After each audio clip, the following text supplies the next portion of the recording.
Sans plus tarder, je cède la parole à l'auteur de cette motion, Madame la députée de Marie-Victorin.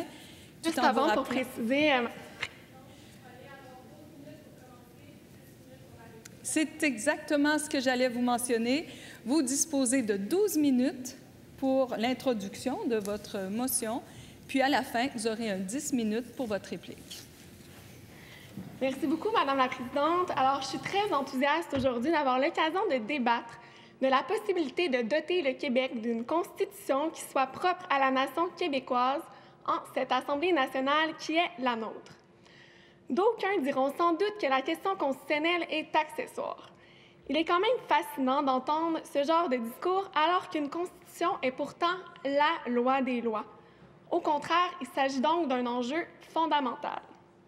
Ce printemps, j'ai déposé une motion qui allait exactement dans le même sens que la motion d'aujourd'hui, motion que le gouvernement avait d'ailleurs accepté de déposer conjointement avec moi, je tiens à le rappeler.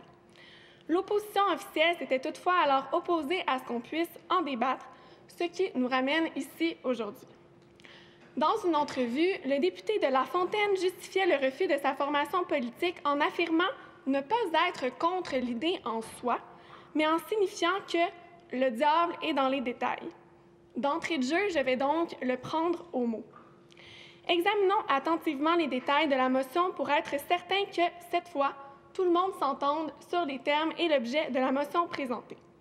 Elle se lit ainsi que l'Assemblée nationale s'engage à doter le Québec d'une constitution québécoise formelle d'ici la fin de la présente législature. Commençons avec que l'Assemblée nationale s'engage. Pourquoi l'Assemblée nationale? Eh bien, Madame la Présidente, la réponse est simple. C'est que c'est la seule instance qui peut initier cette démarche et doter le Québec d'une constitution. En effet, indépendamment de la démarche qui sera retenue pour y arriver, c'est l'Assemblée nationale qui devra ensuite l'adopter. Ensuite, pourquoi parler de constitution québécoise formelle?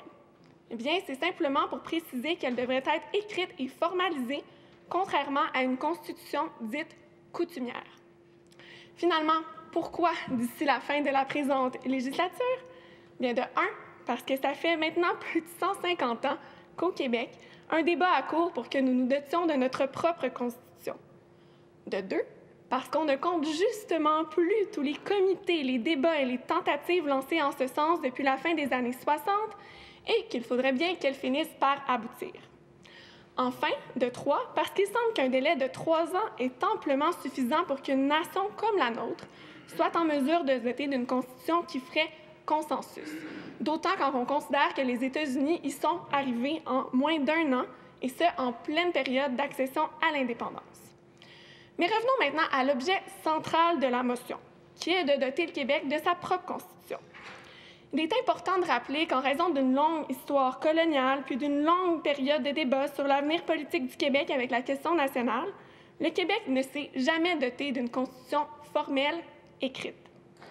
De 1663 à 1982, en passant par 1763 et 1867, les différentes constitutions qui se sont appliquées au Québec n'ont jamais été écrites par les Québécois ou par leurs représentants. Françaises, anglaises, puis canadiennes, jamais la Constitution, la loi des lois, celle qui dicte le rôle de l'État, ses valeurs, les droits de ses citoyens et leurs devoirs, n'a été rédigée par et pour les Québécois. Il y a bien eu des tentatives, notamment d'élus de l'Union nationale, du Parti libéral ou du Parti québécois pour que le Québec puisse avoir sa propre constitution. Il y a d'ailleurs un peu plus de 10 ans maintenant, M. Daniel Turp, ancien député péquiste de Mercier, a déposé un projet de constitution québécoise qui affirmait la souveraineté du Québec dans ses champs de compétences. Malheureusement, comme on peut le constater aujourd'hui, ce projet n'a pas obtenu l'aval du gouvernement de l'époque et le projet de constitution de M. Turp est conséquemment mort au feuilleton. Résultat, aujourd'hui, c'est une constitution qu'aucun premier ministre québécois ne s'est résigné à signer qui s'applique à nous. René Lévesque, Pierre-Marc Johnson, Robert Bourassa, Daniel Johnson, Jacques Parizeau, Lucien Bouchard, Bernard Landry, Jean Charest, Pauline Marois, Philippe Couillard et maintenant François Legault. Tous ont refusé de baisser la garde face à l'affront du rapatriement constitutionnel de 1982. Sans signature québécoise sur la Constitution canadienne, mais sans Constitution qui nous soit propre, Voilà la situation dans laquelle nous nous trouvons comme Québécois aujourd'hui. Avec les années, depuis 1982, nous sommes toutefois devenus collectivement passifs sur cette question, ne remettant pratiquement plus jamais en cause le fait que nous, Québécois, n'avons jamais signé la Constitution canadienne. Or, on est à l'époque du consentement et il me semble qu'il serait juste normal qu'on ait notre mot à dire sur la loi des lois, celle qui nous gouverne. Je conviens qu'on puisse cependant se poser la question: est-il possible, voire souhaitable, de se doter d'une Constitution écrite et formelle? La question pourrait également se poser ainsi. Est-ce réalisable pour le Québec, en tant qu'État fédéré, de se doter d'une telle Constitution? En regardant du côté de nos voisins, ainsi que celui des autres nations du monde, nous pouvons rapidement faire le constat qu'il n'est pas rare que des États fédérés comme le Québec possèdent leur propre Constitution. C'est notamment le cas des États-Unis, où plusieurs États possèdent leur propre Constitution, en Suisse, où certains cantons, comme celui du Valais, par exemple, possèdent leur propre Constitution, et même les Länder allemands, comme la Bavière, qui possèdent, elle aussi, sa propre Constitution. Plus près de nous, dans la Fédération canadienne, on peut aussi noter le cas de la Colombie-Britannique, qui possède une Constitution formelle. Voici donc en ce qui concerne la possibilité.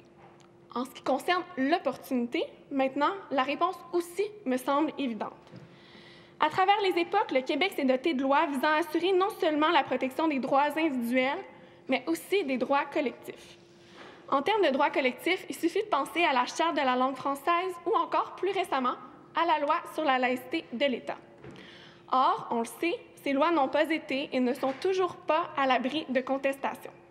Les tribunaux canadiens ont même utilisé notre propre Charte des droits et libertés afin de réduire la portée de notre Charte de la langue française, en mettant en porte-à-faux ces deux lois que nous considérons pourtant collectivement comme fondamentales. De rassembler ces textes de loi au sein d'une Constitution écrite formelle viendrait alors mettre un certain ordre dans ces lois fondamentales.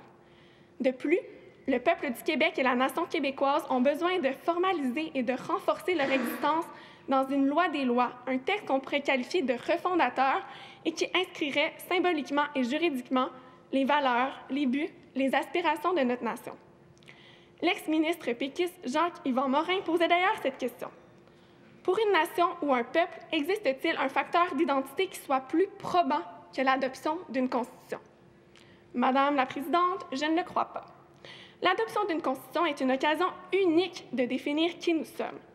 Après de nombreuses années où il a été question d'identité et de malaise identitaire des Québécois, il me semble que nous sommes bien dus pour un processus visant à consacrer notre identité par une démarche rassembleuse et positive. Évidemment, personnellement, j'ai hâte au jour où nous pourrons ériger non seulement notre Constitution en tant que nation, mais notre Constitution en tant que pays. Comme l'acte de l'Amérique du Nord britannique en 1867 et son rapatriement en 1982 ne nous enchaînent pas au Canada ad vitam aeternam, je rassure tout de suite mes amis souverainistes, l'adoption d'une Constitution québécoise à l'intérieur du cadre canadien dans les prochaines années ne nous confine pas à ce cadre pour toujours non plus.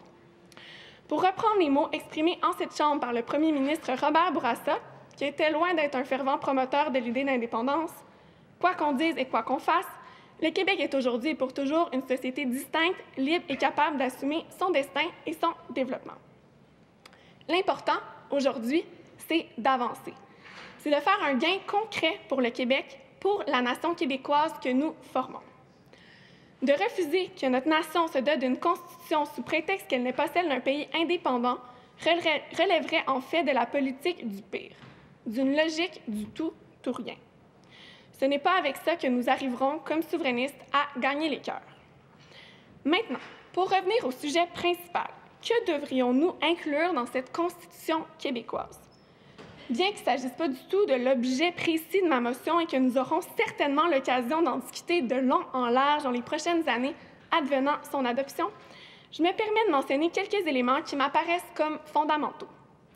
Premièrement, il va sans dire qu'après les tentatives du Canada de nous refuser le droit de choisir librement notre régime politique et le statut juridique de notre État, ce droit devrait être consacré dans notre Constitution. Nous devrions aussi y inclure le statut officiel de la langue française, le respect des droits des minorités, l'intégrité du territoire, la protection de notre environnement, une nouvelle entente de nation à nation avec les premiers peuples, des dispositions sur nos institutions, ainsi que notre modèle d'intégration des nouveaux Québécois, pour ne nommer que ça.